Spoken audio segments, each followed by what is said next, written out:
I work for the American Red Cross as the Chief Development Officer. I am a firefighter paramedic for the town of Goffstown. Working for the American Red Cross, I see our mission every day. I see the work that our volunteers do to deliver hope when our neighbors need it most. But I've never really personally had a Red Cross story. Stephanie and Christopher Couturier met at Southern New Hampshire University. They married in 2010 and had their first child, Morgan, in 2013. Looking to expand their family a few years later, the couple received a bit of a surprise. We were in this ultrasound room and Chris was a little bit late. She saw my face and then she just started bursting out laughing.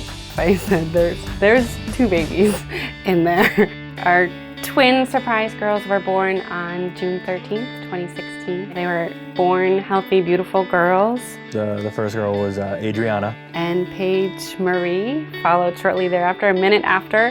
Healthy babies, very active babies, and our family was complete at that point. Steph had just gotten off of maternity leave, back to work, when we started noticing that Paige had a little bit of a fever. She started to get a little bit progressively worse, I would say. She was more fussy and irritated, not really eating much, a little bit more lethargic. A pediatrician initially suspected a urinary tract infection, but when the 3-month-old's fever returned, she was admitted to the hospital.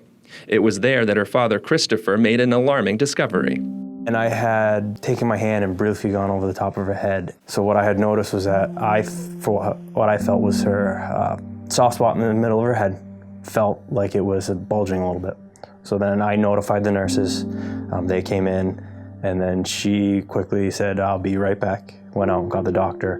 When I got the call that she was going to be having a spinal tap, my heart just sank. They had confirmed that it was meningitis.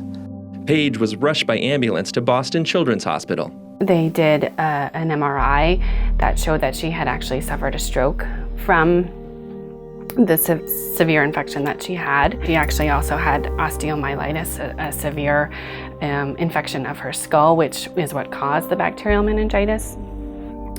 And she was taken in for emergency surgery. It was there that a neurosurgeon performed a craniotomy, a procedure that involved removing a piece of Paige's skull in order to clean out the infection and to accommodate for swelling. Several blood transfusions were needed during the hours-long operation. This wasn't supposed to happen. We had, we completed our family. We delivered them healthy, beautiful girls. They're still beautiful, but it's not fair. It wasn't supposed to happen to us. It's not fair to her. The surgery, though complicated, was a success, and Paige began her slow recovery. Your adrenaline just kicks in and you try to stay as positive as you can, and through it all there was just never a question that she was going to be okay, that we were going to get through it. After a month in the hospital, Paige was ready to head home to New Hampshire. She did have one other surgery.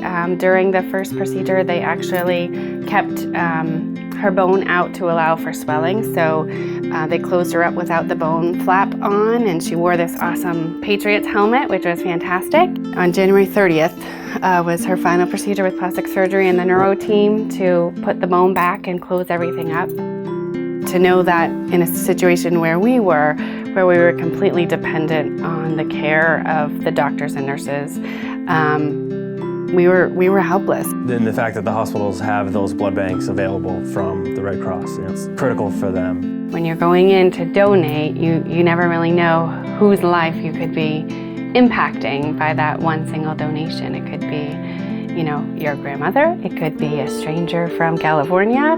It could be our Paige. It's just amazing to know that everything kind of fell into place the way it needed to, so that we could bring her home and continue on as a family of 5. To see her just kind of look at you for a second and smirk and smile, it kind of just washes everything away. It's kind of like, okay, this is the new game plan, let's roll with it. Today, she's normal Paige, a smiling, happy baby. And aside from the battle scar on her head and a little bit of left-sided weakness from the stroke, she's a healthy miracle baby.